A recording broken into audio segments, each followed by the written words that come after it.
el Señor ha sido muy bueno y fiel que nos tiene por aquí hoy con ustedes. Entonces yo muy contenta, he preparado pues como la manera más sencilla, más bella de poderles presentar a ustedes un tema que es tan sencillo, pero que se hace difícil por la falta de entrenamiento y por el mal entrenamiento que hemos tenido y que hemos traído.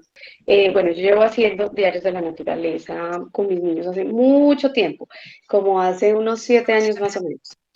Iniciamos cuando empezamos con la metodología, creo que fue lo primero que nosotros como familia quisimos como implementar, porque nos parecía hermoso, de mucho valor y no algo tan difícil, y era salir al campo, que realmente parece no difícil, se hace difícil porque hay que tener una disciplina de salir, sobre todo cuando vivimos en las ciudades, que no tenemos afuera el campo abierto, que no tenemos, y de alguna manera eso hizo como que valoráramos mucho más esos espacios y que nos enamoráramos de esos espacios, conocemos todos los ecoparques, las reservas naturales, y yo creo que el a veces tener las cosas tan pegadas como nosotros quisiéramos, ¿cierto? Que los niños estén las 6 horas al aire libre, que sería lo ideal. A veces eso se vuelve como tan cotidiano para nosotros que le dejamos de ver el valor real de lo que tiene. Hasta que despertamos y ya nos toca caminar mucha distancia, ver mucha distancia, llevar el almuerzo, el morral, las cosas para poder alejarnos. Y cuando hemos tenido a veces esa oportunidad de tener un jardín, de tener, pues no lo hemos hecho. ¿Sí? Cosas tan sencillas que nos enseñan como las dificultades de la vida. Otra dificultad que nos enseñó mucho fue la pandemia, porque la pandemia no podíamos salir. Y estos niños ya estaban acostumbrados, era totalmente silvestres, o sea, ellos tenían que salir a caminar por un bosque que teníamos cerquita, el borde, no en el bosque, bosque, pero por un borde. Yo siempre salíamos a caminar en las noches, cuando nos encerraron tan impresionante que no podíamos ir a ninguna parte. Entonces, eso hizo que brotaran muchas ideas y cosas muy lindas y fue empezar a trabajar los diarios de naturaleza en comunidad y a desarrollar otras actividades de otra forma diferente, pero no dejando de decir, no lo vamos a hacer porque es que no podemos salir. Lo hicimos con plantas en la casa, lo hicimos con los insectos que habían en la casa, estudiamos las nubes, el cielo, o sea, toda la parte de astronomía. Todo eso lo hicimos cuando no podíamos salir. También hicimos cuando ya nos permitieron empezar a salir un poquito, un estudio y un conteo de todas las flores que habían en los jardines de todo el barrio, de todo nuestro alrededor. Hicimos como una lista, un checklist de todas las especies que había. Entonces no podemos decir como enseñan todos los maestros que hablan del valor del estudio de la naturaleza, es que tenemos todo por explorar y lo tenemos ahí. Empieza de adentro hacia afuera con las cosas que nosotros tenemos, con las cosas naturales. Sí, a veces no podemos desplazarnos, a veces hay dificultades, pero créanme que cuando uno quiere hacer las cosas y cuando uno empieza a comprenderlas, uno ya, el niño de algo que uno está cocinando, de una verdura, puede hacer una investigación para diarios de la naturaleza. Entonces, no tenemos excusa y usamos como los recursos que tenemos y les damos el mejor uso. ¿Listo? Entonces, voy a presentarles. Yo les hice una presentación sencilla. ¿Qué trataba yo? Primero leí mucho, otra vez acerca de muchos autores que hablaban del amor por la naturaleza.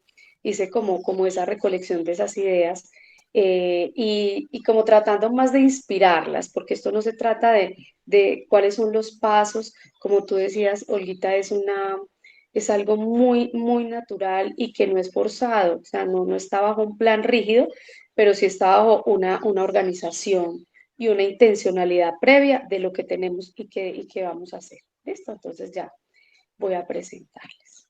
Bueno, entonces aquí la presentación, Estudio Diarios de la Naturaleza por de Charlotte Mason, cómo ella lo entendía y cómo muchas personas que fueron inspiradas por él y ella por ellos acerca de qué es el estudio, los diarios de la naturaleza como tal, que es la práctica que nosotros realizamos ya con el ejercicio de los cuadernos, cuando ya estamos registrando, pero digamos que el estudio de la naturaleza es mucho más amplio, ¿sí? Es algo mucho más grande que solo el ejercicio de ir a hacer los diarios cuando salimos, porque hay muchas formas de observar y eso también depende de las etapas y de los desarrollos de los niños en lo que vamos con ellos. Entonces, empecemos. Bueno, en esta introducción quise poner como la parte más importante, que es el estudio de la naturaleza y entenderlo como algo igual a la literatura, a las artes, a las divinidades, y porque tienen cada una de ellas un valor educativo único que desarrolla mentes bien alimentadas y en un justo equilibrio, porque nosotros tenemos la tendencia por el sistema en el que crecimos de darle mayor valor a ciertas áreas y muchas veces según las afinidades que tenemos.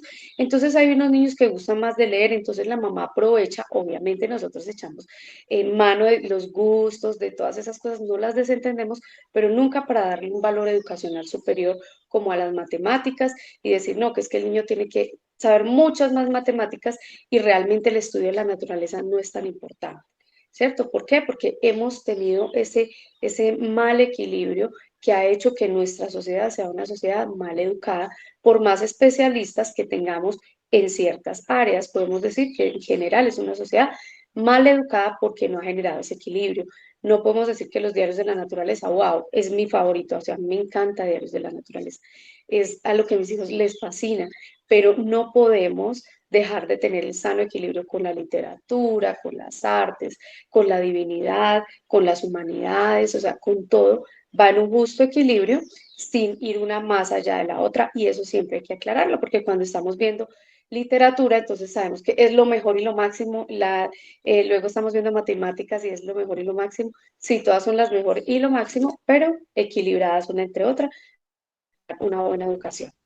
Bueno, no hay mejor lugar para ejercer los derechos del niño y para crear una relación con la vida y con todo lo que rodea en la naturaleza. Por allí vamos a ver más adelante los derechos del niño, de los que tanto se hablan y que nosotros los tenemos y los podemos vivir verdaderamente y la naturaleza nos ofrece como ese campo para poder dejar a los niños ser y de verdad poder dejarlos que ellos ejerzan el derecho que tienen a la vida, a la salud, a ser felices, a tantos derechos que muchas veces por estar adentro, aunque sean los niños, estén cuidados, están perdiendo y les estamos vulnerando sus derechos. Leía una frase que me impactó mucho de una pregunta que se le hizo a muchos niños de qué les gustaba estar más adentro o estar afuera. Y hay una cantidad de niños en este momento en la historia que dicen que quieren estar más adentro que afuera. A mí me tocó la etapa en la que uno quería era estar afuera, ¿sí? Jugando con los amiguitos, estando en una parte. Hoy los niños quieren estar más adentro, ¿sí? Los niños no pueden crear relaciones verdaderas.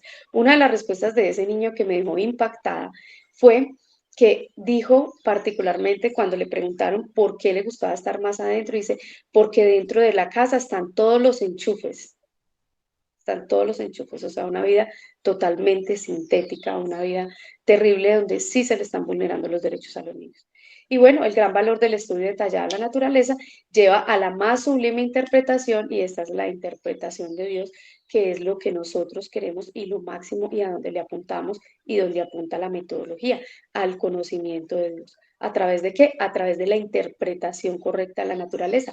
La mamá es clave en esta interpretación. Ella es la intérprete que está ahí entre la belleza, entre el mensaje que Dios nos envía y el niño, ¿sí? Y ella tiene que desarrollar una sabia inactividad para poder desarrollar esa relación y no intervenir en ella. Entonces, esa es nuestra introducción acerca de la importancia del estudio de la naturaleza. Bueno, ¿qué es? ¿Qué es el estudio? Porque a veces es como tan amplio y con nuestra mente escolarizada, pensamos inmediatamente en los libros de texto, pensamos en la parte científica que no sabemos, que cómo lo vamos a realizar si nosotros no somos científicos. Es importante entender que nosotros no vamos a inspirarles a los niños nada si nosotros mismos no estamos impresionados de la belleza y si no estamos ávidos de ese conocimiento que se nos está presentando ahí. Entonces, ahí la parte de no ser pasivos y realmente poder nosotros interesarnos y deleitarnos igualmente con ellos. Nosotros no somos maestros que les llevamos años luz a los niños, no. Nosotros somos padres intencionales que vamos de pronto un pasito más que ellos, pero vamos muy parejito. Eso nos hace ser diferentes a unos maestros, a ser educadores en el hogar. Entonces es muy importante entender qué no es y es, cuáles son nuestros objetivos, y creo que eso es en lo que hago más énfasis en esta presentación. Bueno, ¿qué no es?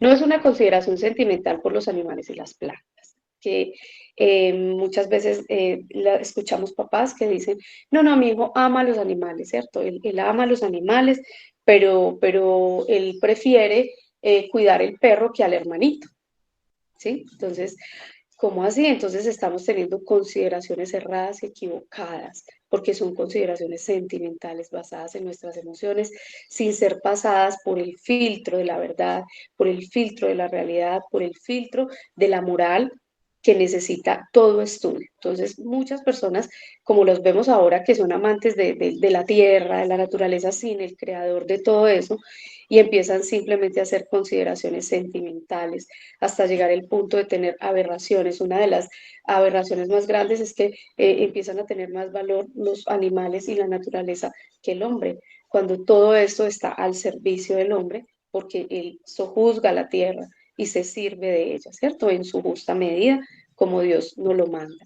Entonces, no es una consideración sentimental. Hay gente que ama. Yo me encuentro en todos estos ecoparques, cantidad de biólogos, cantidad de gente que tiene ese esoterismo y todas esas cosas, y aman la naturaleza, pero no es la relación que nosotros tenemos con ella, porque nosotros no tenemos relaciones sentimentales. Obviamente nos emocionamos, obviamente nos parece lindo, eso toca nuestro ser, pero nuestra consideración no es netamente sentimental como la que ellos tienen.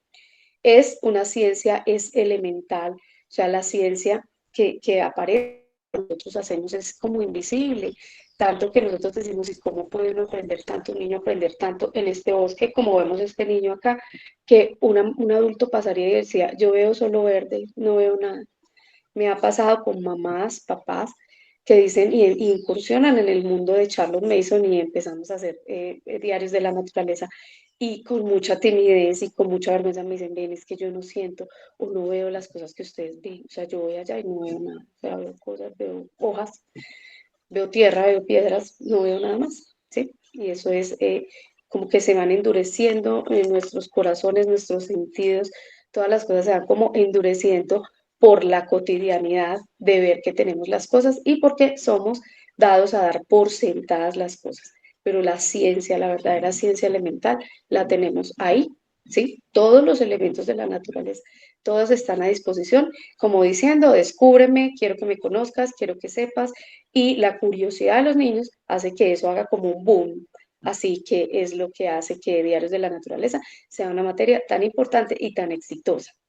Bueno, no es ciencia elemental, no es simplemente, es mucha ciencia, o sea, está toda la ciencia ahí, pero no es la ciencia elemental que a nosotros nos enseñaron de que simplemente tenemos que aprender, recuerdan los nombres, las partes de la planta, las cosas que simplemente eran datos estadísticos. Aquí tenemos la ciencia verdadera, tenemos todos los elementos y tenemos todas las cosas para descubrirlo de manera natural. No es simplemente impartir información. Muchas veces nos valemos, incluso nosotros acá en la comunidad, de tener algunos biólogos o personas especializadas, pero tenemos mucho cuidado que no se nos vaya a perder por la parte de la información el verdadero sentido de los diarios de la naturaleza, que es entrar en contacto con una realidad, con la vida, que por ella misma nos va a despertar y nos va a enseñar. Bueno, ¿qué sí es? Es la manera en que se pone al niño en relación con los hechos. Eso sí es lo que nosotros necesitamos. No necesitamos contarle al niño en la casa ni contarle bajo un libro cómo funciona el fuego, cómo pasan tantas cosas maravillosas, la simbiosis que hay entre ciertos animales y ciertas plantas. O sea, eso lo podemos ver en un libro y lo podemos contar, pero el niño necesita una relación real con los hechos para poder aprender. Los niños aprenden a través de los sentidos y es necesario, importante que ellos estén en contacto por ellos mismos con haciendo estas relaciones. Recuerden que la educación es la ciencia de las relaciones. ¿Por qué no se aprende lo mismo adentro que afuera? No se aprende porque las relaciones que tenemos internamente no son reales, son ficticias y son sintéticas, y si no, nosotros podemos, y a pesar de otro, vamos a ver, a pesar de todo eso, vamos a ver, hay ciencia, pero no es lo mismo enseñar en un colegio lleno de cemento, ¿sí? Lleno de cosas que ya son prefabricadas, prehechas por el hombre, manipuladas ya por él, que son una bendición y un beneficio que para el aprendizaje no aporta el valor relacional que el niño necesita con la vida. El niño necesita por sí mismo crear sus propias relaciones neuronales, cerebrales, y él mismo ir creando su aprendizaje, ir creando su vida. Y para eso necesitamos estar afuera. Entonces necesitamos exponer al niño al conocimiento natural, precisamente porque está en la relación de la vida real que él tiene con un mundo vivo donde Dios lo dejó. Llevar de lo abstracto a lo concreto. En Cerrados, todo lo que tenemos es abstracto, ¿sí? Cuando hablamos de las flores y le decimos al niño, ay, tan lindas las flores del campo, o cuando leemos la Biblia decimos las flores del campo, pero es distinto cuando vamos y vemos las flores del campo, o sea, todas las características, los colores, los olores, los sabores, las disposiciones, la matemática, la belleza, el deleite que hay al ver sus colores tan extraordinarios, es otra cosa completamente diferente. Entonces, llevamos de lo abstracto a los niños a lo concreto, o sea, les mostramos la vida real. La estimulación para la investigación de fenómenos, y es porque ellos mismos son investigadores. Nosotros no tenemos que decirle, niño, investiga, mira, me haces el favor y me haces esta investigación. Mira, ponerlos a hacer ellos ese tipo de esfuerzos, porque realmente ellos lo hacen de manera natural con lo que tienen. Entonces, esto sí es el estudio de la naturaleza, que ellos por sí mismos busquen las respuestas a todos esos fenómenos por medio de la autoinstrucción. Entonces, ahí entra porque ya no es la mamá y el papá que está haciendo, bueno, vas a hacer esta investigación, sino que el niño va a decir, wow, yo quiero saber esto, esperen, no voy a la vida, necesito mirar por dónde camina esta hormiga y hasta dónde va a llegar esta araña. Yo necesito saberlo. ¿Sí? Entonces ahí es donde empieza la autoinstrucción, que es la forma en que realmente se aprende, que no es educación, sino autoeducación. Entonces ahí estamos abriendo todo el terreno para que esa autoeducación se dé. Es un deleite y produce asombro, que es una de las cosas maravillosas y de las recompensas que nos da la naturaleza, y es esa forma en que nos deleita y en que nos maravilla, y cómo produce el asombro. Sin el asombro no hay aprendizaje. Entonces, cuando el niño ve esos animales tan extraordinarios, insectos que nosotros no somos capaces de tocar, pero a él le parece increíble, le parecen hermosos y se asombra, él está tomando como una esponja, está cogiendo allí todo lo que en ese momento él necesita. No está absorbiendo lo que no necesita, está absorbiendo con su mente todo lo que allí se le está presentando, y lo hace de tan buena voluntad y lo hace de una manera tan linda, y son aprendizajes que ya son suyos, le pertenecen a él, los construyó él, son suyos y nadie se los puede quitar. ¿Sí? Ese saber, ese ya hacen parte de su vida, todas esas cosas que nosotros le permitimos hacer en los diarios de la naturaleza. Bueno, no sé si hay alguna pregunta, me las van poniendo en el chat y ahorita vamos a hacer pues como la sesión. Bueno, la naturaleza es un instrumento, no es un fin en sí mismo. ¿Por qué decimos que es un instrumento? Porque es un instrumento para el aprendizaje, ¿sí? No es un fin, nosotros no idolatramos la naturaleza como tal, sino que para nosotros es un fin, es una forma en que Dios se da a conocer, ¿sí? Aprovechamos todas esas cosas, pero no es un fin en sí mismo, porque nosotros no las tomamos de una manera utilitarista, ¿sí? Como han hecho muchas personas que han servido de la naturaleza para hacer cosas, muchas increíbles, otras desastrosas. No sé si ustedes conocen, ustedes tienen allá la abeja tradicional, o qué abejas tienen allá en México. ¿Cuáles son las abejas? Acá son sí, las tradicionales. Bueno, hay unas negras pequeñitas, más pequeñas, que también hacen miel. Y hay las tradicionales amarilla con negro. En La, abejas, la, las dos que ajá, conozco. uh-huh. Bueno, la historia es que la africana, que es la blanquita con negro, la grande, la abeja africana no es de acá, es de África. ¿Qué pasó en Brasil? Y son cosas que son ejemplos del utilitarismo a la naturaleza y del daño que eso produce. Ellas vivían muy felices allá, pero ellas producen mucha miel y mucha cantidad de miel. En Brasil, a un científico muy famoso se le dio la oportunidad, y el gobierno brasileño lo patrocinó para que él empezara a producir, a traer de esas abejas para producir miel y volver a Brasil el productor número 1 de miel del mundo, ¿sí? Bajo unas y cosas particulares que ellos querían hacer. Entonces, eso lo trajeron muchas abejas africanas de allá para acá, y esas abejas africanas allá no causaban un daño, pero cuando esas abejas africanas están acá, al no ser su hábitat, causan un daño muy grande. Resulta que esas abejas las tenían guardadas y por error alguien un día, ¡pum!, abrió el cajón y se regaron las abejas por todo Sudamérica. Y bueno, hasta allá les llegaron a ustedes. Acabaron la abeja nativa, que es yo creo la negrita que ustedes tienen allá. Las de nosotros se llaman angelitas, que producen miel, son hermosas y producen una miel más medicinal. Esta que produce la miel que producen las otras abejas es una miel más de consumo, más azucarada, pero causó el daño de estas abejas, causó un desequilibrio impresionante en los ecosistemas de Sudamérica. Ya no son lo mismo después de haber traído esas abejas para acá, para darles ese uso económico, sacándolas de su hábitat y buscando el beneficio del hombre. Por eso nosotros no decimos que que es un fin en sí mismo, o sea, vamos a echar mano de ella para sacarle provecho. Obviamente Dios nos dejó las plantas medicinales, nos dejó todo para sojuzgarlo, pero no para utilizarlo de una manera en la que el hombre se sirve sin importar las consecuencias de las cosas, de una manera como deshumanizada y simplemente como con ánimos de lucro, de poder, de todas esas cosas. Para nosotros la naturaleza es un instrumento, pero no es un fin. Para los naturalistas, esos de la Pachamama y que quieren todo esto en la naturaleza, así como un Dios, ese sí es un fin en sí mismo. Para nosotros un instrumento que Dios nos dio para glorificarlo y para conocerlo, pero no es el fin. Es una influencia que impregna toda la vida escolar del niño y la llena de realidad. O sea, y ella influencia, es un ambiente.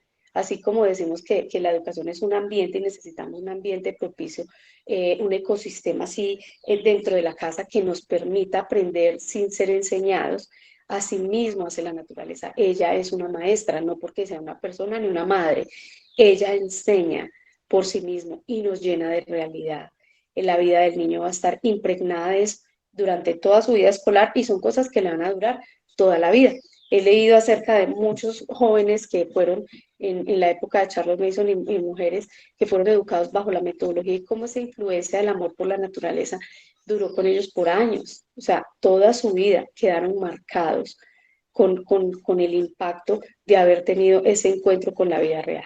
Y es algo que los libros por sí mismos no pueden hacer.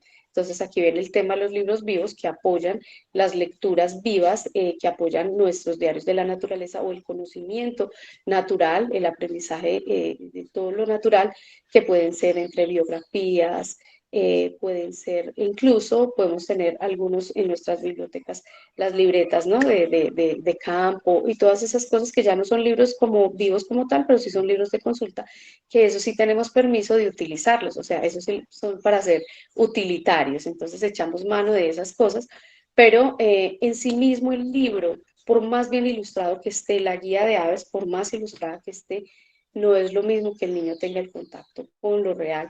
Por eso en Diarios de la Naturaleza se trata al máximo de que lo que el niño registre sea lo que el niño vio, para que él tenga ya una relación creada con aquello que le pareció hermoso y que quiere registrar en sus cuadernos de la naturaleza. Bueno, aquí una frase que dice: la apreciación de la naturaleza debe hacerse cada vez en círculos más amplios, de lo conocido a lo desconocido. Entonces, ahí venimos.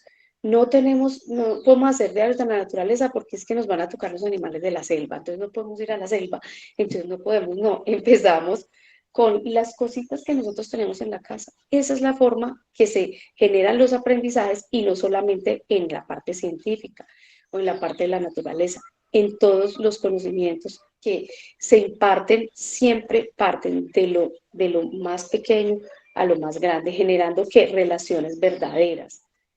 Entonces es necesario que en esas primeras etapas donde se están dando esos primeros círculos, los niños tengan el mayor contacto con la realidad. Alrededor, en su casita, en el parque, en las plánticas que están en la casa, esas relaciones que él va creando se van a ir ampliando, ¿sí? Y son relaciones que son verdaderas, fuertes y que nos van a dar una base firme para ya la ciencia más sistemática que vamos a tener en el futuro. Pero nunca nos preocupemos porque no tenemos el pez globo para que podemos de pronto un vecinito tener un acuario, o la abuelita, o ir a un parque donde hayan algunos, un charquito y allá haya pececitos. Entonces es crear esas relaciones y nunca menospreciar que porque en mi casa no tengo sino zancudos o no tengo sino el perrito, entonces, no, yo no puedo porque yo no tengo sino un animal para registrar, pues deje que el niño registre el perro de todas las formas, que él lo pueda mirar de todas las formas, en todos los momentos, de día, de noche, cuando está aliviado, cuando está... Y eso nosotros no lo podemos menospreciar. Nada de lo que nos ofrezca a nosotros el día a día, nuestra vida natural, debe ser menospreciable en cualquier aprendizaje.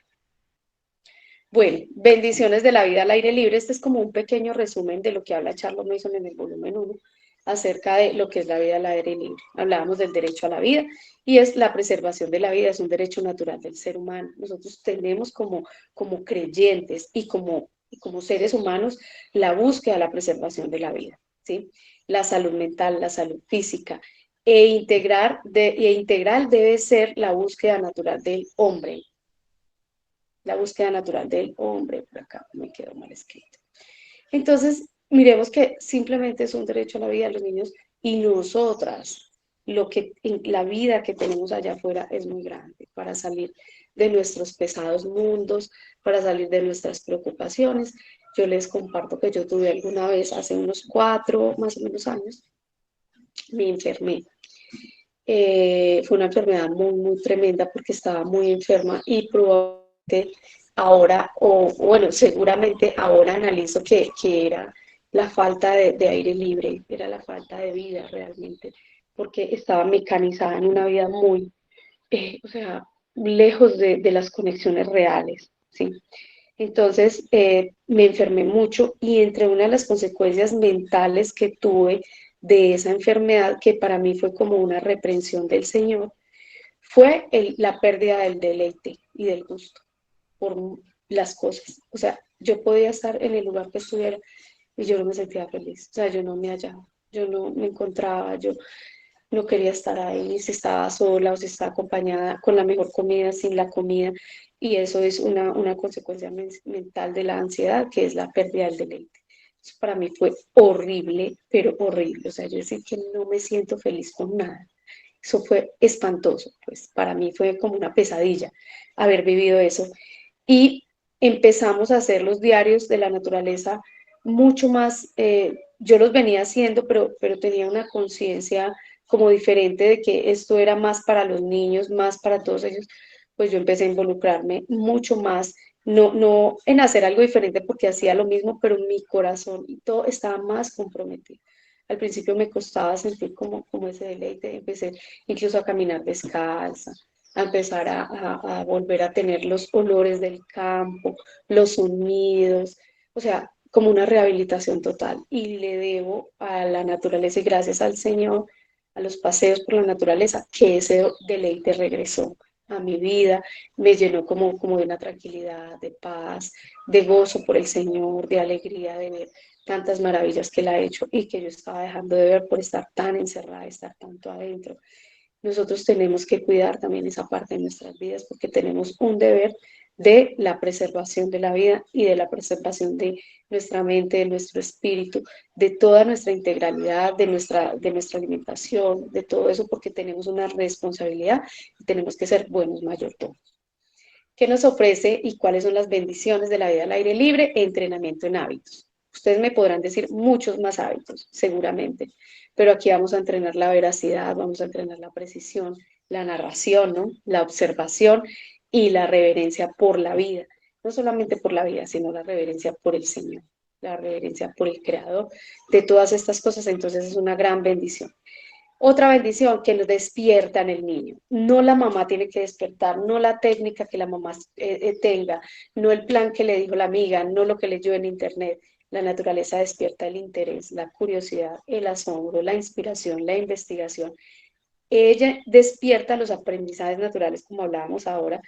¿Cuáles? Los niños aprenden a describir, a clasificar, a nombrar, ser una cantidad de cosas que lo hacen de manera natural sin que nosotros tengamos que estar diciendo al niño de una manera más, digamos que natural, más estructurada, decir al niño, bueno, me haces el favor y me clasificas esto. Cuando el niño ahí se está sintiendo enseñado, está sintiendo que no es algo que él quiere hacer, sino que la mamá o el papá quieren que haga. Allí él lo puede hacer, él clasifica de manera natural. ¿Sí? Si tú le pones, él solo pone las hojas, las flores, él hace toda la clasificación, hace una descripción así científica y hace un árbol impresionante que nosotros mismos, ¿cuánto nos tardaríamos haciéndolo por la fuerza? ¿Sí? El nombrar. El nombrar es muy lindo, el nombrar es algo que se ha perdido porque no conocemos el valor de nombrar las cosas. Cuando el Señor le da ese poder a Adán, le dice, ve y ponle nombre a todo. O sea, es algo tan bello de la autoridad que tiene el hombre de nombrar algo, de que el hombre le dio un nombre científico a algo, ¿cierto? Eso exalta la humanidad del hombre y pone al niño en el nivel donde Dios lo puso, como la criatura suprema que puede nombrar las cosas. Los nombres científicos son maravillosos, ¿sí? El latín es maravilloso, las raíces latinas son preciosas. Nombrar las cosas le da un rango al hombre por encima de la naturaleza precioso, le da como una identidad y como una fuerza. Ahora, nombrar no quiere decir que yo me tenga que saber técnicamente absolutamente todas las cosas, pero no debemos tener miedo de que los niños puedan nombrar las cosas como se llaman realmente, ¿sí? Ya no es solo la abejita, sino que es la abeja melipona, ¿sí? Ya hay un nombre, ya sabe que una cosa se diferencia de la otra, pero también va a través de saber que existen familias y va a entender que todo está relacionado y todo eso lo hace de manera natural sin que esté siendo enseñado por un guía y la mamá a veces ni cuenta se puede dar todas las cosas que está haciendo el niño en esos momentos que son tan increíbles para los aprendizajes. Bueno, es el verdadero acercamiento a la ciencia, es la familiarización con los objetos naturales, proporciona un ambiente científico que educa por sí mismo. Entonces ahí la mamá, el papá no tienen que hacer el esfuerzo para que ese niño le gusten las cosas científicas y todo, para que ese niño salga adelante, para que no, el niño solito se vuelve un investigador, ¿sí? Él es un gran científico que le gusta aprender y lo hace por sí mismo. Y hay otros y muchos más. Estos son algunos que quería hacerles como de un recorrido de la vida al aire libre, que son los juegos al aire libre, todo lo que nos ofrecen los juegos al aire libre, los paseos en todo tiempo, las excursiones, las caminatas, todas las cosas que se dan cuando a veces ni siquiera lo estamos esperando. Conocer vidas de personajes maravillosos, porque nosotros aprendemos también de otros y a través de los libros vivos, como los grandes científicos que hicieron cosas maravillosas y que son un ejemplo y que Dios los dejó para que nosotros aprendiéramos de ellos, tanto sus prácticas como para los que debemos aprender su piedad y que era lo que los inspiraba, no podemos dejar de conocerlo. Bueno. ¿Cuáles son las pretensiones del estudio de la naturaleza como una disciplina educativa? Para muchas personas aprenden de la naturaleza, pero no de una forma en la que ellos la engranen a su parte de disciplina educativa, sino que pues la estudian por otros motivos. Para nosotros el motivo es ser una disciplina educativa. Una porque genera un interés orgánico y este comienza en tempranas edades. El interés orgánico es que el niño nace con un interés natural por las cosas creadas por Dios. O sea, es algo que nace con el niño y que la mamá no tiene que hacer. Pero ¿qué pasa? Si ese interés nosotros no lo fomentamos, nosotros no lo llevamos, nosotros no lo soltamos al piso, como nos pasó a muchas con los niños que se nos ensuciaban, que qué horrible que toque un pasto, que le va a pringar, que no salga por la noche, y empezamos con todas esas cosas. Ese amor y ese interés orgánico nace en las edades tempranas, pero también lo podemos estropear en las edades tempranas. Entonces, un niño que cerró el corazón a estas cosas, que no le gusta ensuciarse porque le da fastidio, ¿cierto? Entonces, es un niño que luego vamos a tener como que rehabilitar, que va a tocar decirle, que pruebe, que haga, de una manera ya más digamos, intencional y forzada para él, porque él desde pequeñito, desde muy chiquito, él no generó esa relación, entonces generó fue una aversión.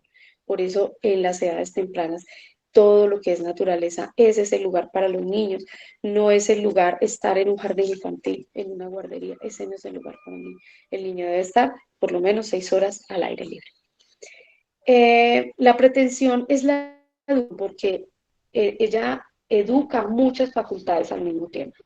Cosas que en un currículo que quiere, o sea, que quiere, por ejemplo, trabajar la curiosidad, entonces va a tener que hacer múltiples cosas y solo va a trabajar curiosidad. Acá nosotros hacemos un montón de cosas, o sea, esto no es algo que nosotros estamos haciendo deliberadamente, sino que sabemos que nos aporta en nuestra labor educativa.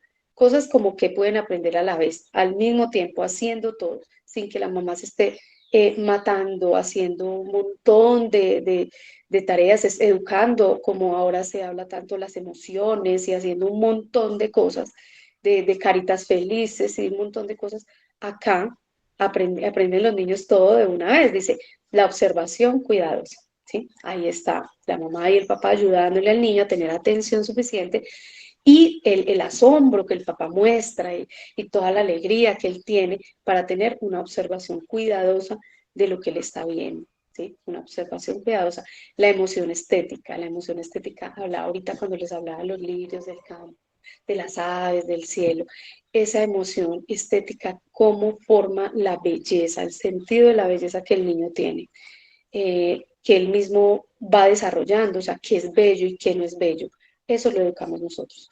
Y la naturaleza nos ofrece una cantidad de belleza estética para mostrarle a los niños qué es verdaderamente bello, para que cuando ellos vengan al mundo y les presenten otras cosas sintéticas, arregladas, cuadradas, y les muestren todos esos almacenes de Miniso, de y de todas esas cosas que no sirven para nada, son basura realmente, ellos puedan tener una comprensión de que es bello, decir, no, esto es sintético, la verdadera belleza es esta, ¿sí? Entonces, esa emoción estética nosotros la estamos entrenando en la naturaleza. La curiosidad, la resolución de problemas, ellos mismos se hacen sus problemas, ellos mismos los solucionan cuando están al aire libre. La aplicación de la ciencia al ejercicio de la vida. Esa es una razón maravillosa, esa es una educación verdadera. Cómo en el ejercicio de la vida nosotros podemos aplicar la ciencia al servicio del hombre, cómo la hacemos nuestra, para qué nos sirve, porque Dios nos la dejó. Y eso lo podemos encontrar muy claramente en los alimentos que nosotros consumimos. ¿Sí?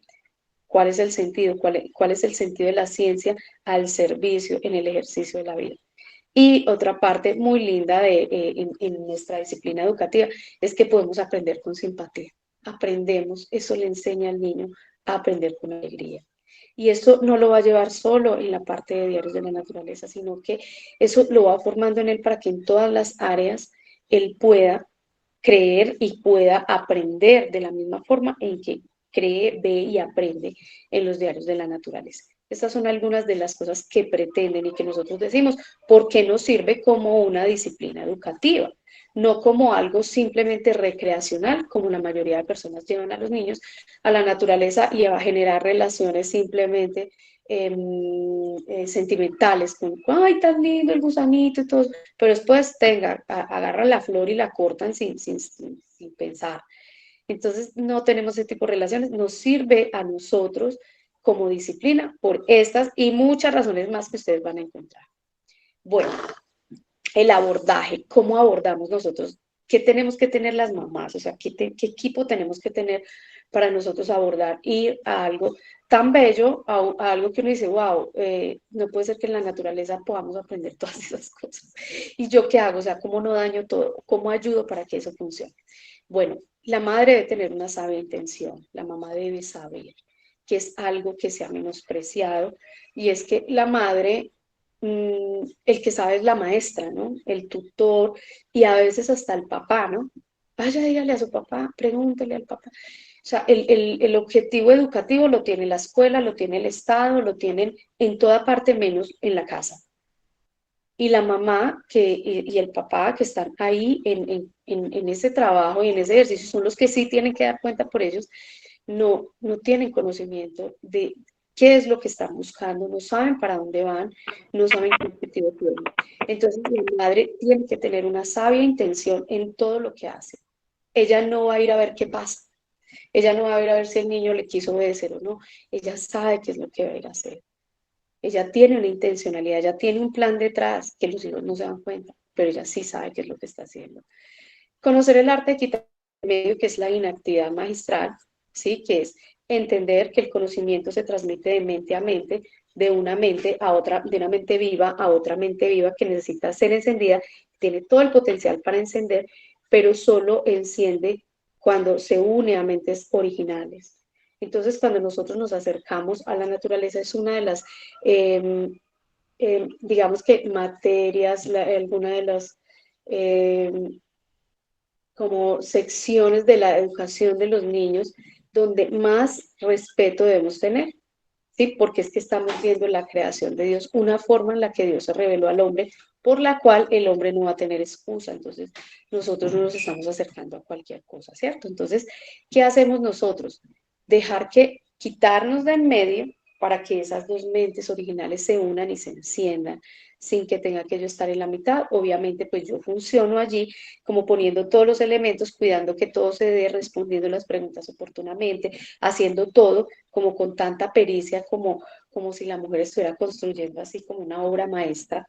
Está atenta de todo, pero deja que el milagro del aprendizaje que le corresponde y que le pertenece a Dios llegue hasta el niño. Sentido de reverencia, precisamente por lo mismo, porque estamos hablando de una forma de revelación de Dios que, si bien en sí misma no salva, ella apunta a Dios, pero en sí misma sí juzga cuando el hombre no quiere a Dios, ¿sí? Calma y sabiduría para responder las preguntas. O sea, la mamá debe ser una mamá que sabe quién es y que no está preocupada porque el niño hizo una pregunta que ella no tenía ni idea, entonces ahí mismo hay que ir a meter a buscar pues como todo lo científico de qué me dijo el niño. Hay que tener calma, hay que saber responder preguntas, hay que saber hasta dónde llegar, saber qué decir, que hay cosas que no se dicen, que hay momentos en los que uno puede esperar. Entonces eso también trabaja el carácter de la mamá, este abordaje. Ese es el punto. El punto no es el dibujo solamente. Eso tiene su forma, por eso se da muy natural. Pero aquí es donde está el secreto, en la mamá, en cómo abordar esas cosas. Lo necesario para el desarrollo tranquilo de la actividad, la mamá prevé que va a llevar, que van a pintar, que van a hacer, qué libros, si van a leer algún libro, si van a hacer alguna cosa, dependiendo de la actividad y lo extensa que sea. eh, Ella tiene todo lo necesario, ¿sí? Ella tiene todo lo necesario, ella llevó su mantica, ella llevó su almuercito, ella llevó las acuarelas, de tal manera que cuando estemos allá, no vamos a empezar, ay, se nos quedó la cartuchera, entonces ya no podemos hacer nada, ¿sí? Porque eso estropea todo. Igual, si se nos quedó la cartuchera, ya nos toca hacer otras cosas diferentes y ser creativos, pero ese no puede ser como como la regla para nosotros, sino que el niño debe vivir eso de una manera maravillosa, o sea, donde la mamá le recrea todo de una manera que él solo está abierto, está listo para aprender. Y realmente hacer esas cosas es muy lindo, poder tener y organizar todo ese plan, que no es nada más que el carácter, la sabiduría, el entendimiento de una mamá, para que todo lo demás ella no vaya a ser un obstáculo, sino que permita que el niño tome lo que necesita porque él puede hacerlo sin necesidad de que yo vaya a decirle cada cosa y le vaya a decir como si estuviera leyendo de un libro todos los significados de todas las cosas cuando él mismo puede empezar a crear esas propias relaciones. Bueno, el tema del diario de la naturaleza como tal. Es muy sencillo. Los diarios de la naturaleza son, como lo dice Ruskin, una especie de aula descubierta, un museo divino. Es ir al museo divino, hallar deleite, mirar, llevarlos a ellos a que admiren cosas que son bellas, que valen la pena ser vistas, que nosotros mismos nos admiremos. Realmente en todos los escritos que leí acerca de diarios de la naturaleza, hablas del padre y de la madre, no del niño. El niño no tiene ningún problema.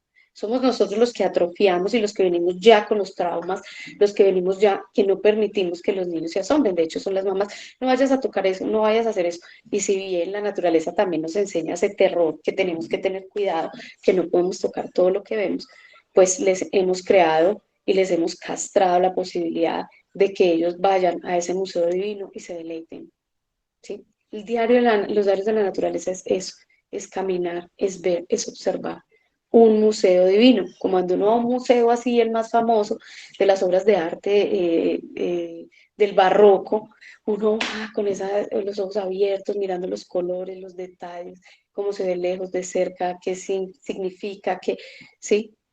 Pero vamos a la naturaleza y así no vemos sino verde. Nos ponemos a jugar con el celular y ¿sí?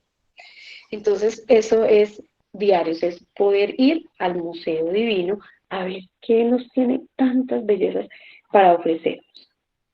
Bueno, es el arte de vivir cosas, es rastrear la vida. Esos son los diarios de la naturaleza. Acá tenemos una foto de unos diarios, ¿cierto? De alguien que estaba pintando flores. ¿Sí? Entonces ella pone los lirios y a un lado pone su descripción científica.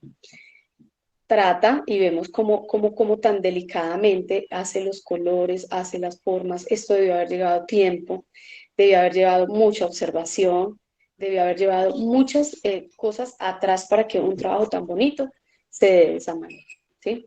Ese es un cuaderno de naturaleza de alguien que amaba y que se ve que estaba haciéndolo organizadamente porque está haciendo ahorita, se ve que está viendo términos de flores. ¿Qué nos debe producir este estudio, este arte de vivir las cosas, este rastreo de vida?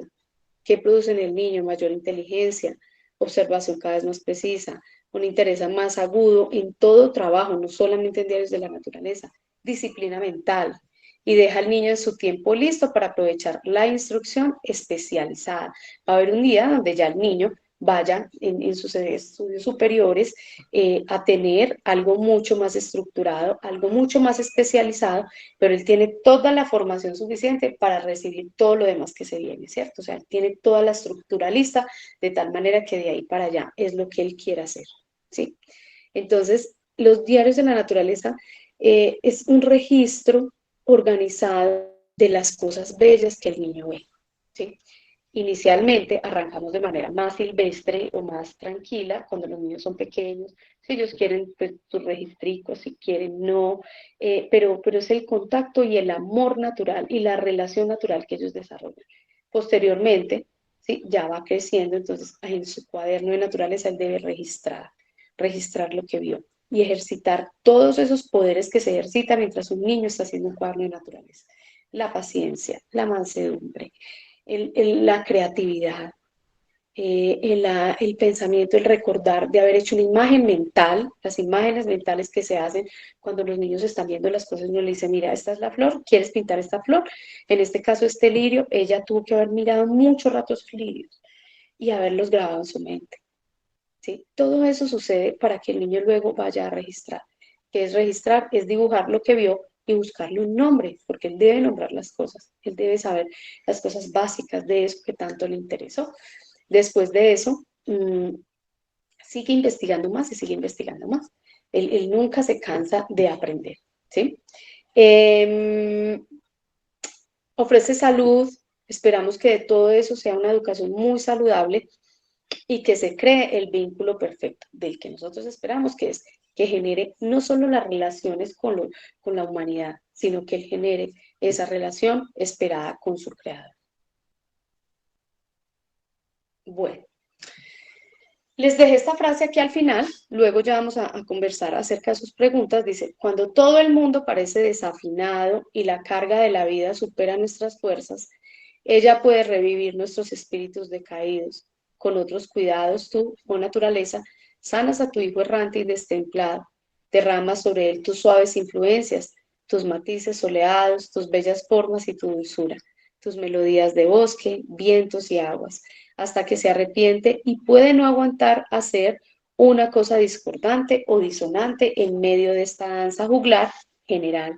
Pero estallando en lágrimas, el hombre recupera su camino. Su espíritu enojado, ya curado, armoniza con un toque benigno del amor y la belleza que encontramos en la naturaleza.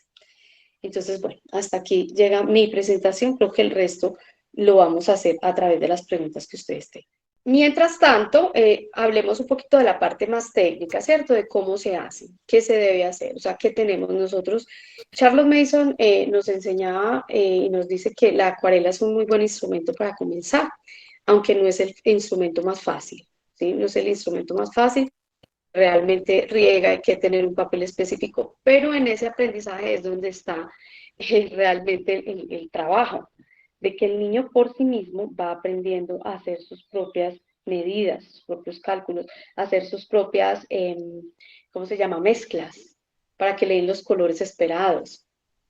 ¿sí? Es la única técnica así que los niños tienen que les permite buscar el color correcto.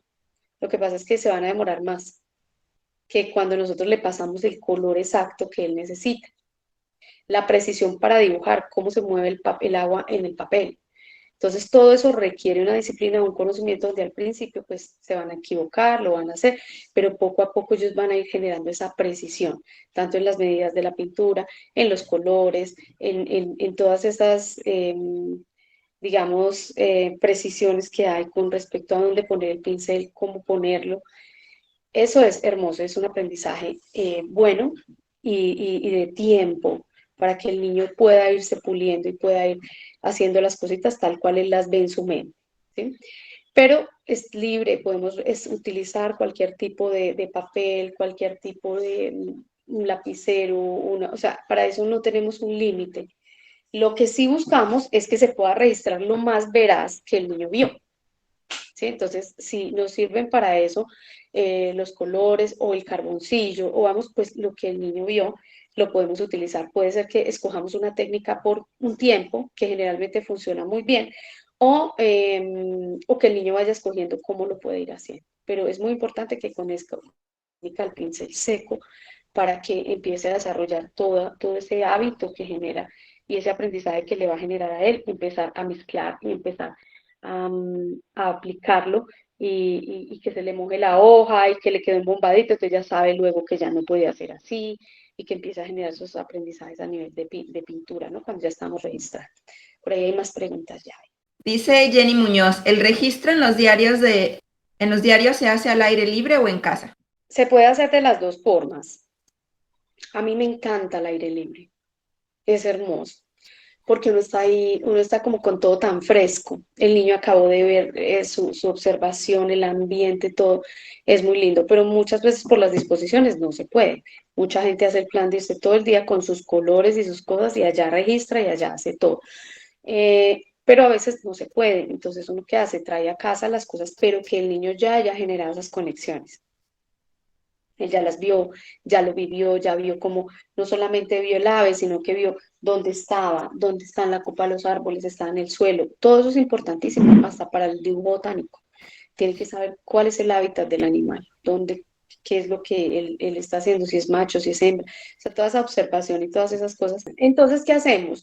Cuando podemos, tomamos la foto. O sea, si es una flor, tomamos la foto lo más detallada y venimos a casa ya más tranquilos a pintar porque a veces se hace duro pintar allá. Unos lugares no hay disposiciones para hacerlo, pero ya nos llevamos las imágenes mentales y nos llevamos los registros pues, de fotos y todo.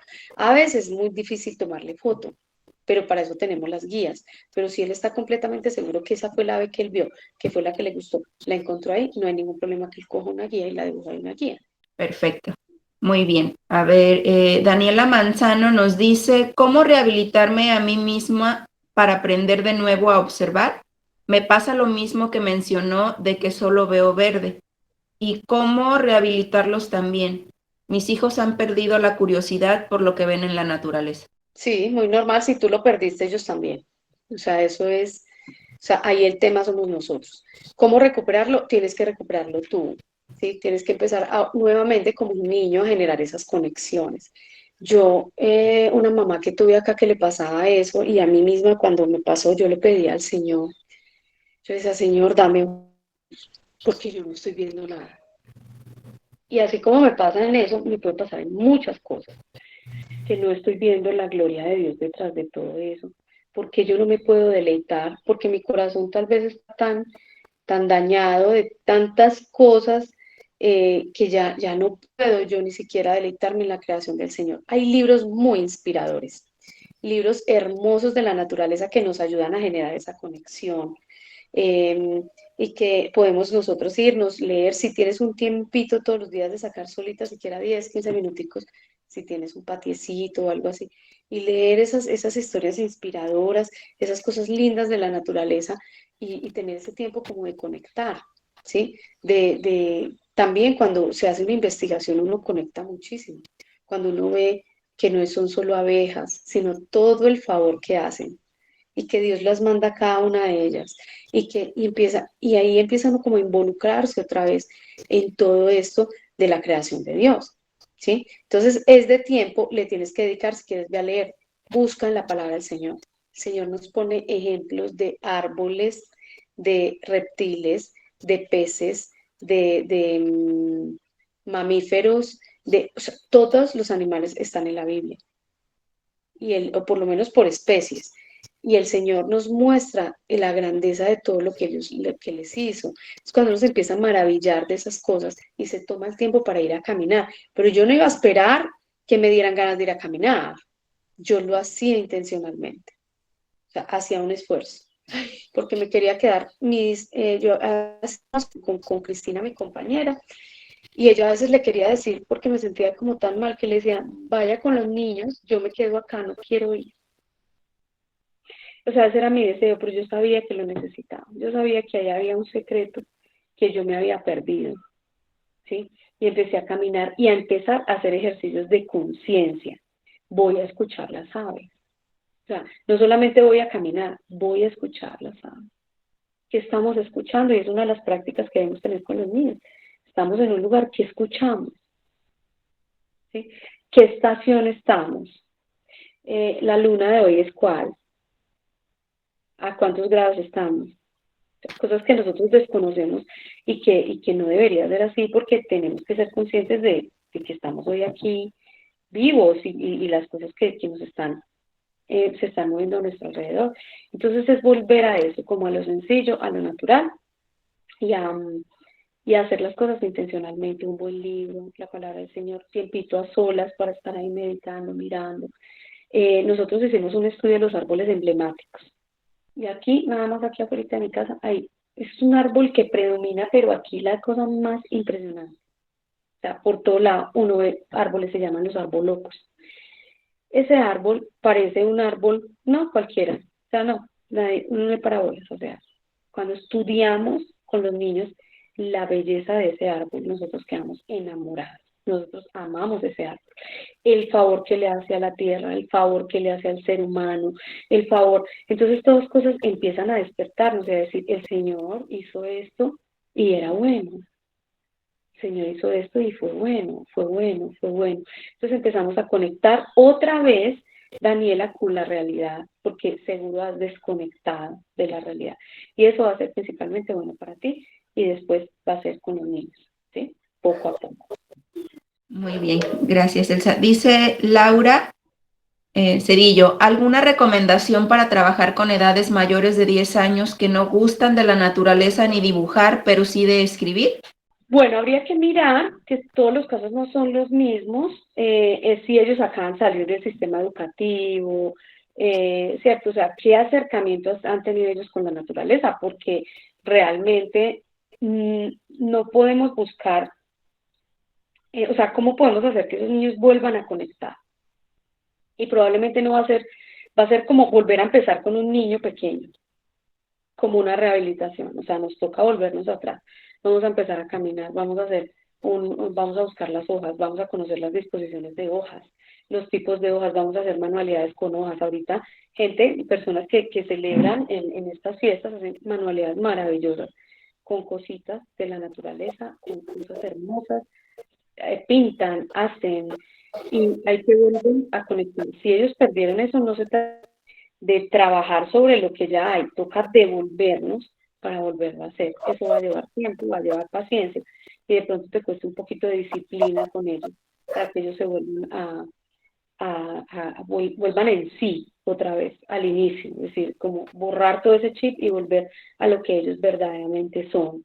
Les gusta escribir, aprovechar que les gusta describir las cosas de la naturaleza, pero sin perder el tema de la observación, porque es que la observación es fundamental. Nuevamente vengo, dice, no, es que a mi niño no le gusta observar, pero a mi niño le gusta dibujar.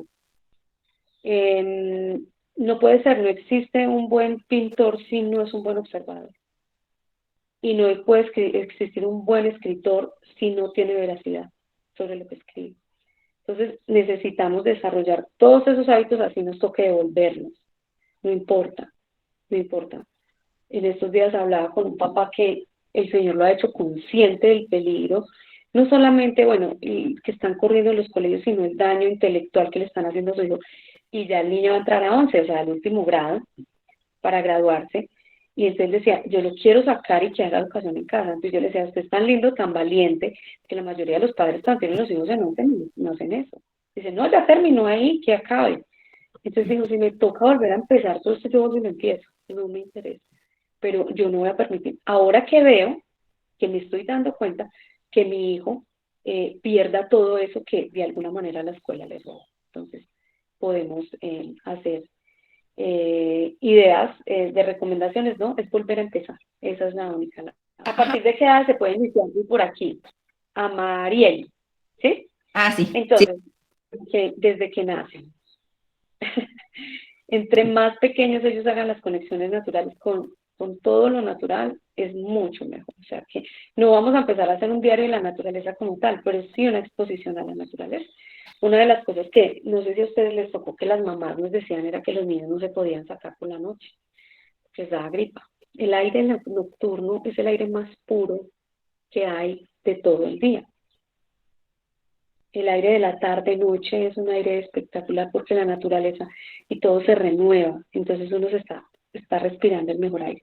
Muchos de nosotros dejamos los niños adentro o ni siquiera salimos porque es que de pronto el frío nos va a constipar, obviamente pues eso depende de la estación y del tiempo y de la responsabilidad, pero siempre podemos tener contacto. Un bebé tan hermoso que es cuando lo sacan al aire, al frío, a recibir frío, que los llevan tan lindos por ahí, son, es que está recibiendo frío y está bebecito. Esos son sus diarios de la naturaleza, o sea, es ponerlo en contacto cuando él toca el agua, cuando le ponemos la tierrita, los piecitos en la tierra, cuando él empieza a experimentar todas las texturas que le ofrece el mundo natural, es maravilloso, o sea, que desde que nacen es la respuesta. Bueno, darnos recomendaciones de algunos libros que comentas. Bueno, en Amplify, cuando ustedes entran, hay muchas recomendaciones y libros que hay allí. Por ejemplo, nosotros leímos uno muy lindo que se llama La telaraña de Carlota, que es bellísimo, no sé si lo han leído, que es muy, muy lindo. Tenemos los que lo leían en la época de Charles Mason, que se llama Parábolas de la Naturaleza. Hermosos, son parábolas, pero con la naturaleza. Hermosísimos. Y así, pues hay muchos más que me puedo ir acordando y les puedo ir recomendando. Y de pronto con Olguita le voy mandando algunos nombres de libros, pero ustedes mismos pueden buscar. Hay muchos libros que acercan la naturaleza. Por ejemplo, para los niños el libro de la selva, aquí en la comunidad lo estamos leyendo.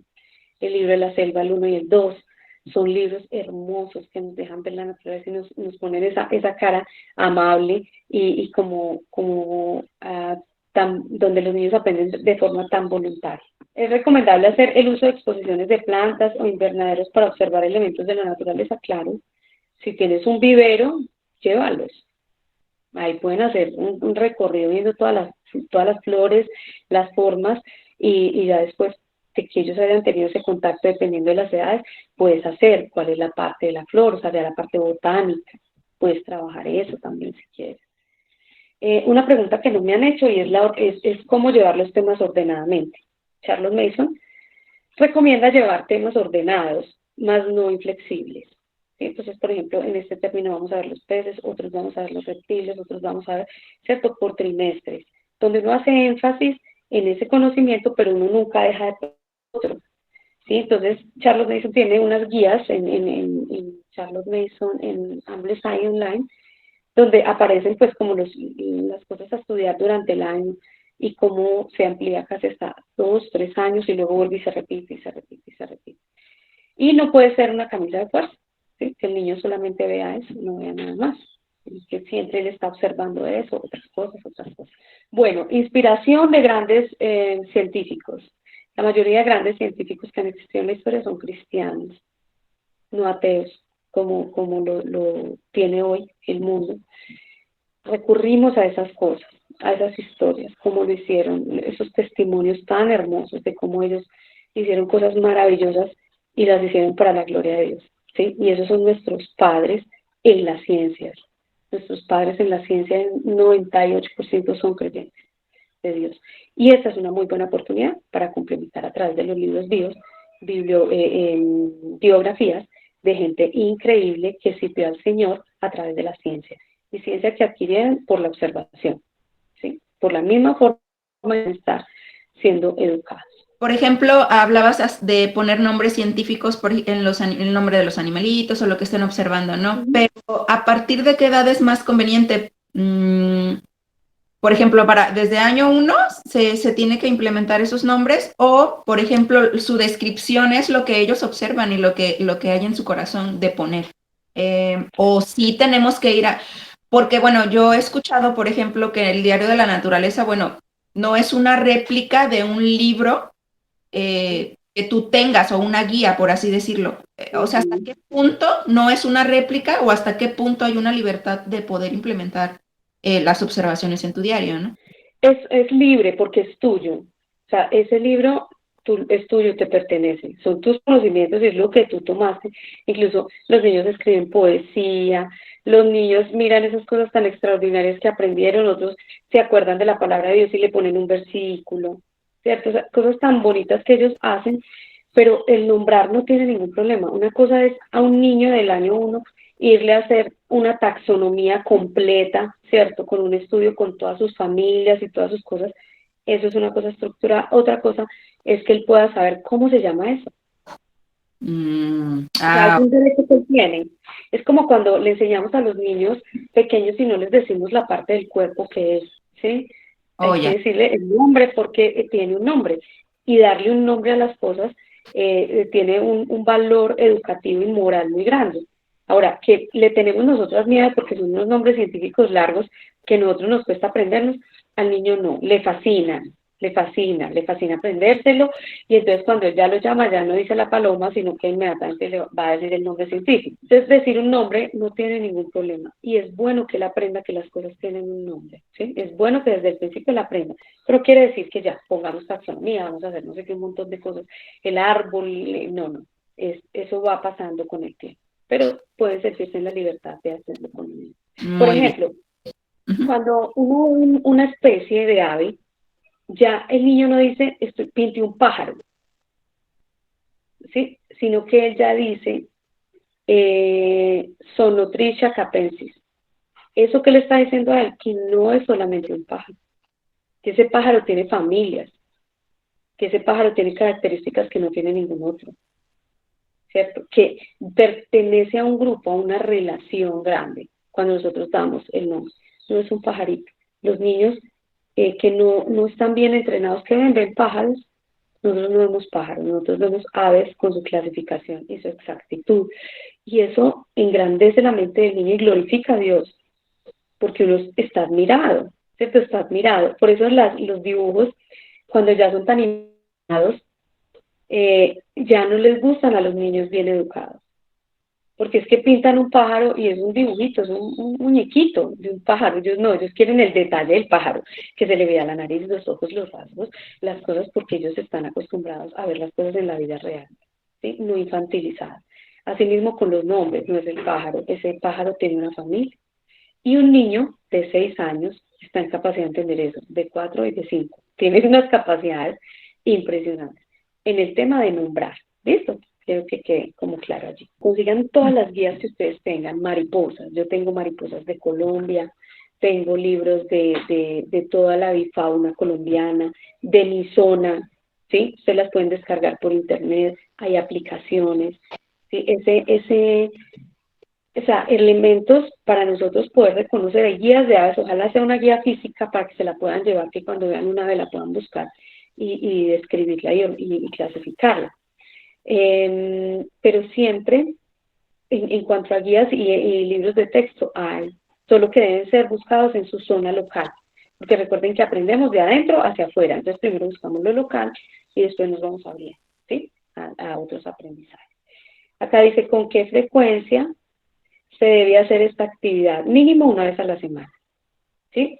Todos los días deberíamos estar observando la naturaleza, todos los días deberíamos estar pasando tiempo fuera al aire libre, pero digamos que la intencionalidad de diarios en la naturaleza, por lo menos mínimamente, debe ser un día a la semana, sacarle una tarde o una mañana, ¿sí? Porque hay que dedicarle tiempo al caminar, a observar, a deleitar.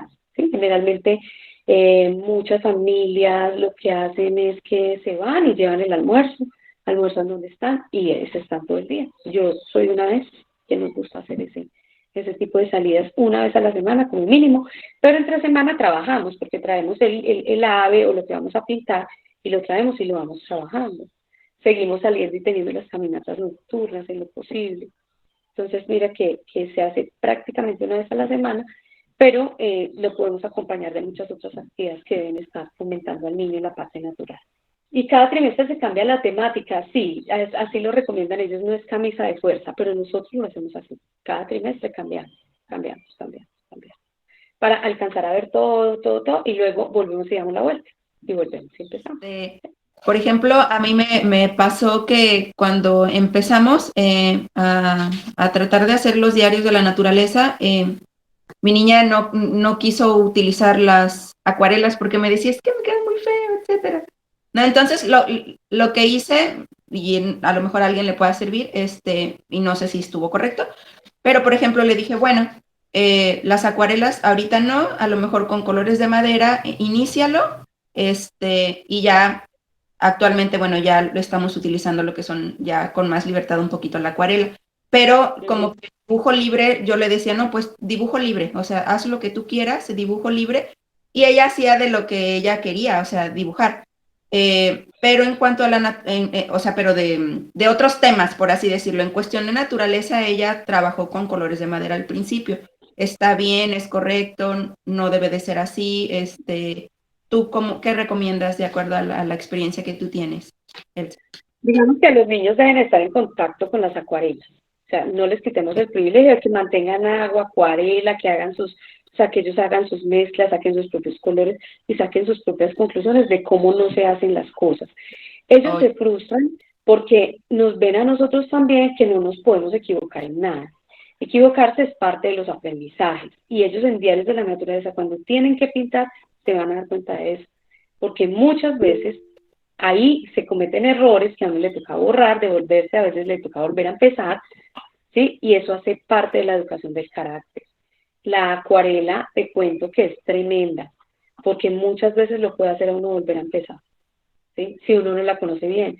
Pero entonces cuando uno mancha con negro y no puede borrar, ya, se perdió el papel, se perdió lo que yo llevaba, aprendo a que por mí mismo, a que el negro es un color que borra todo lo demás, entonces tengo que usarla con mucho cuidado, ¿sí?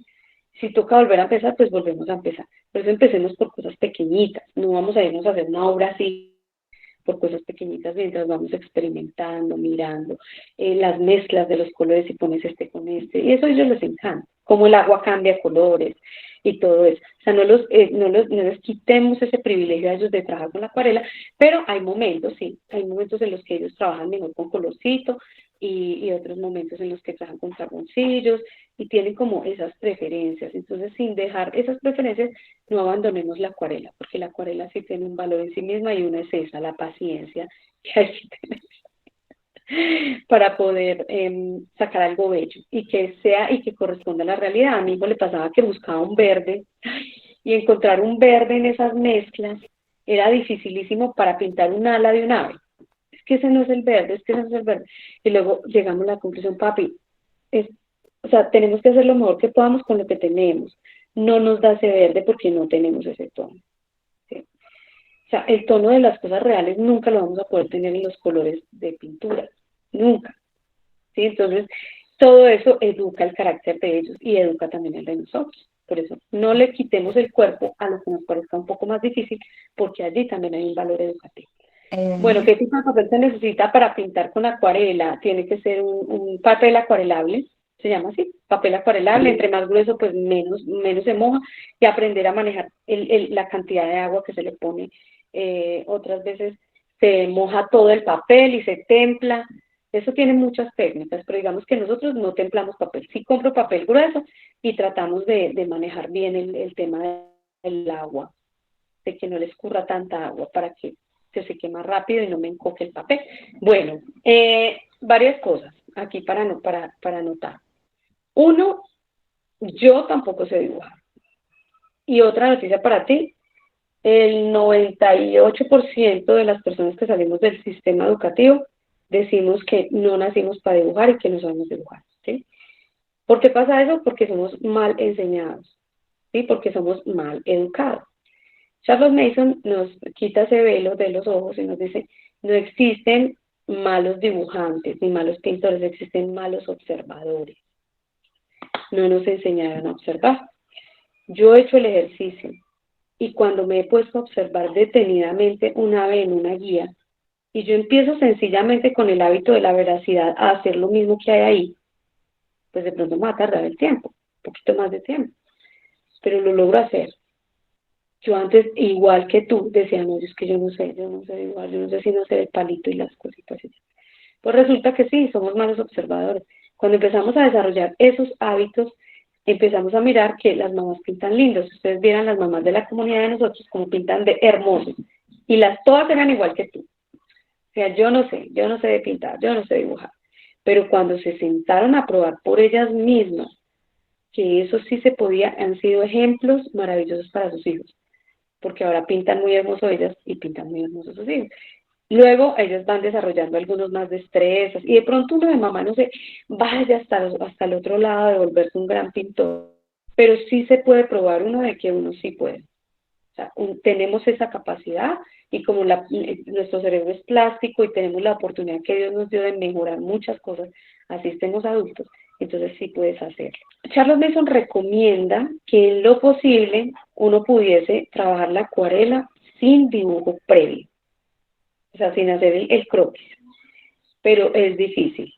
Y se ha podido probar que aún en las escuelas Charles Mason habían personas que pintaban haciendo el dibujo, ¿sí? Por lo tanto, volvemos a lo mismo, es como un principio de una recomendación, no una camisa de fuerza, porque yo sí creo particularmente que hay que tener mucha destreza para poder sacar la forma, ¿sí? Solo con el toque de la acuarela en el papel, ¿sí? Entonces, es válido trazarlo y después pintarlo, ¿sí? Es válido, o sea, se hacía así, aunque ella recomienda que ojalá sea de la otra manera, pero se hace, es un poquito complicado. Que la chiquis esté integrada en las actividades, maravilloso, ¿cierto? Que le escribas, claro, todo lo que ella diga que vio, todo lo que registró, lo que le pareció, lo que aprendió, todo eso tú se lo vas registrando y le vas dejando su cuaderno en la naturaleza. Gabriel, mi hijo, tiene cuaderno en la naturaleza desde los 2 años, su cuadernito de sus cositas, y yo se lo llevaba, él cogía las hojitas y las pegábamos así, las cositas que veía de sus tesoros, y guardábamos, y desde ahí le está enseñando a hacer sus diarios desde que es muy, muy, muy bebé, que no es una obligación, no los tiene que hacer, no, él simplemente con el hermanito, entonces él también hacía sus cositas, ¿sí? Le gusta recolectar piedras, flores, animales, hojas, pero la invitación es solo observar. No, no, no, no. Uno puede recolectar todo lo que quiera siempre y cuando uno lo tengas que arrancar. Claro, ellos se vuelven tremendos recogiendo piedras, hojas, se vuelven expertos, hacen cosas maravillosas con ellas.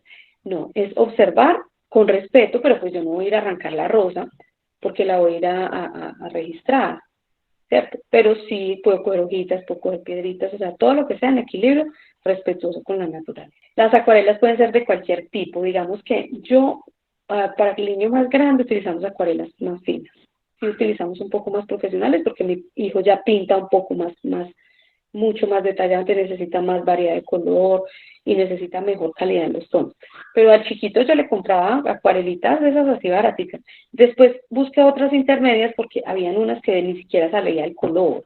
Entonces el niño se desesperaba porque no se les ve bien el color. En cambio hay otras que son como intermedias que sí nos permiten que se vea el color y no sean tan costosas como las otras. Entonces sí, las acuarelas dependiendo de la edad. Pues no le vas a dar a un niño de 10 de 8 años unas acuarelas baratas, de esas que no pintan nada porque se desesperan. Las acuarelas otras las dejamos así para que los niños vayan como aprendiendo a adiestrarse y a hacer sus cositas. Nosotros, Charles Mason tiene un principio y es que nosotros cuando le damos a los niños las cosas, les damos muy buenas cosas, o sea, muy buena calidad en las cosas. Pero tenemos que tener un sabio equilibrio con nuestras posibilidades económicas. Uno siempre le va a dar al niño lo mejor que puede con lo que tiene, ¿cierto? Cuando arrancamos con Juan Miguel, nosotros no utilizábamos papel tan fino. Utilizábamos mucho uno que es un poquito más fuerte que el papel periódico, no sé cómo se llame allá. Pero entonces hay papeles que son absorbentes. Lo más importante es que sea un papel absorbente. Las hojas de blog normales no sirven porque pasa el agua y se les daña el trabajo. Y hay unas hojas que son especiales y que no son costosas.